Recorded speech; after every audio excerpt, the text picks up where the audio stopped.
সকাল এখন 7:30টার মতো বাজে, আর বাইরেটা দেখেছো এত রৌদ্র উঠেছে, মনে হচ্ছে বেলা 12টা বাজে।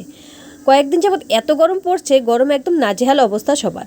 তো গরমের দিন গরম তো পড়বে, যাই হোক। গুড মর্নিং সবাইকে, আশা করি তোমরা সবাই ভালো আছো, আমিও ভালো আছি।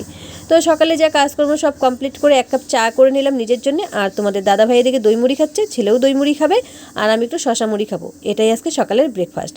চাটা খাওয়ার পর একদমই দেরি করলাম না, ভাত আর ডাল বসিয়ে দিলাম। আর এদিকে দেখো বসে পড়েছি একটা চাল কুমড়ো নিয়ে।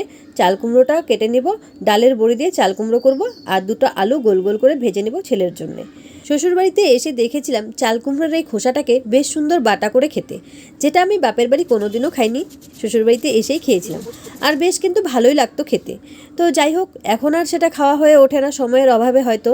তো দেখো এদিকে কাটাকাটি কিন্তু সব আমার কমপ্লিট। আর আজকে তোমাদের দাদা ভাইও যাবে একটু ডাক্তারের কাছে। কয়েকদিন যাবৎ ওর চোখের সমস্যা দেখা দিয়েছে, চোখে জানি কেন মানে খুব ব্যথা করছে, তাই বললো যে একটু ডাক্তার দেখিয়ে আসি। চোখের ব্যাপার দেরি না করাই ঠিক, তাই ও যাবে আজকে ডাক্তার দেখাতে। আর ডাক্তারের ওখানে নাম লেখানো হয়ে গেছে, ডাক্তার 10:30টার থেকে বসে। তো ওর হলো 16 নাম্বার নাকি 15 নাম্বারের নাম, তো ও খেয়ে বেরিয়ে যাবে 10:30 11টার মধ্যেই। তো দেখো একে একে কিন্তু সব রান্না হয়ে গেল, এখন আমি আলুটা ভেজে নিয়ে খেতে দিয়ে দেবো ওদের। তো এদিকে তোমাদের দাদাভাইকে দিয়ে দিলাম, এদিকে ছেলেকে আমি খাইয়ে দিব।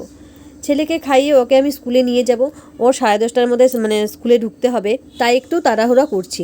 আর এদিকে কিন্তু তোমাদের দাদা ভাই বেরিয়ে গেছে।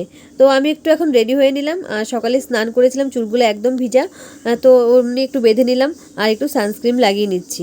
আর বাইরে যা গরম পড়েছে, তো সানস্ক্রিন ছাড়া তো বাইরে যাওয়াই যাবে না। তো একটা ছাতাও নিয়ে নিয়েছি, আর এখন আর আমি আর ছেলে স্কুলের উদ্দেশ্যে রওনা দিলাম। তো দেখো চলে আসছি স্কুলে, আর ছেলেও কিন্তু বসে পড়েছে।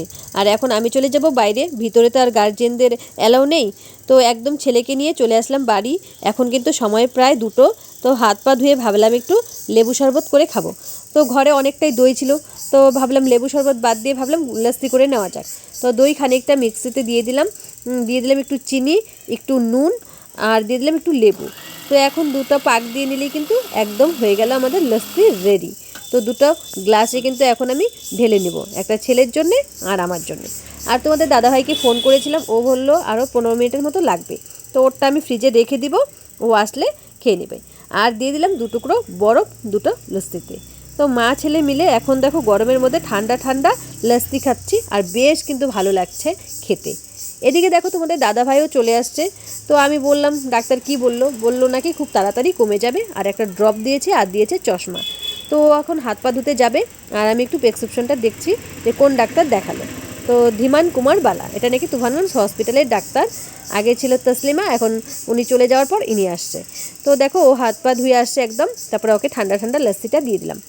আর ও খাচ্ছে, ও বলছে কি বেশ ভালো হয়েছে খেতে, মানে কোন দোকানে নাকি খেয়েছিল তার থেকেও নাকি ভালো হয়েছে। তো আজকের ভিডিওটা এই পর্যন্তই, দেখা হবে পরের কোনো ভিডিওতে। তোমরা ভালো থেকো, সুস্থ থেকো, টাটা।